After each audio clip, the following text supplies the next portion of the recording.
What's up, everybody, and welcome back for another Big Easy Bets college basketball play of the day. It's Monday, March 4th, and it's really about to start feeling like March because conference tournaments tip off today, and we will have action on one of them.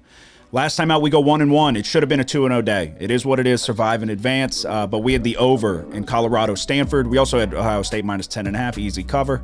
The over in Colorado-Stanford was on pace for 37 minutes out of the game, well on pace. In the final 3-minute stretch, scoring came to a halt. We miss it by 4 points. They took multiple three-point attempts late down the stretch. Unfortunately, we missed the number, but that's my biggest gripe here. We got to talk about Peja Stojakovic's son, one of the best shooters of all time, led the NBA in free throw percentage multiple years. His son, Andrei Stojakovic, could not hit a free throw if his life depended on it. He shoots 50% from the free throw line. It's the most mind-boggling thing you'll ever see. You would trust Shaquille O'Neal at the free throw line with your life on the line more than Peja Stojakovic's son. It's the craziest thing you'll ever see. A 1-1 day, though. I felt like we were in the right ballpark. Should have been 2-0. It is what it is. We move on to Monday. 3 plays on Monday. Starting it off with Duke taking on NC State. The Blue Devils are going on the road for the first time since their loss to Wake Forest. NC State has lost 3 of their last 4, coming off 2 back-to-back tough road games to UNC and Florida State. Right to it, we're going to lay the 5.5 with Duke here. I think Duke's the superior team by far. They're coming off a win against a tough Virginia defense where they had their offense really clicking, scored in the 70s, which is tough to do against Virginia.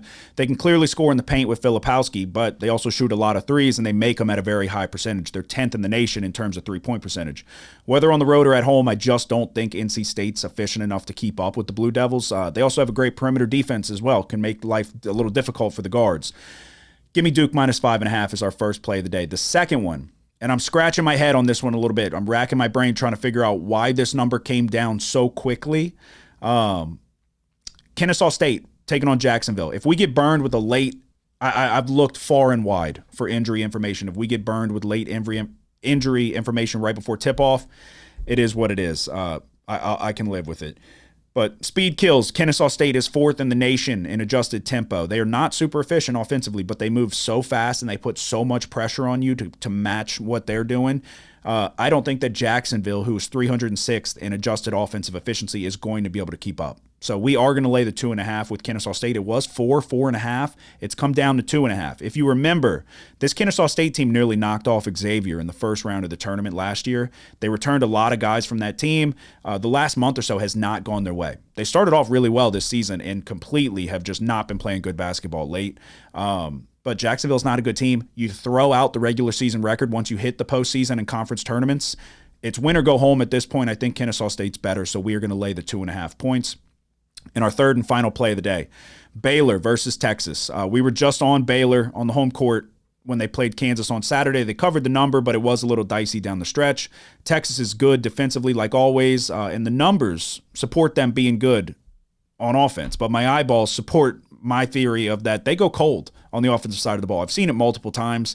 Abe Smith takes a lot of questionable shots. He will try to get them up in bunches. Sometimes they can be bad looks, not necessarily high percentage.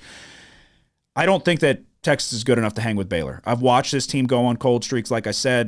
The main question, though, who is going to guard Jacoby Walter? They have size down low, but they have undersized guards. Who on the wing? What are you going to put Brock Cunningham on him? Good luck. Jacoby Walter will eat up Brock Cunningham.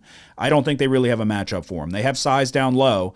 They could maybe take advantage of Yves Missy, if that's how you pronounce it. He's a spectacular freshman.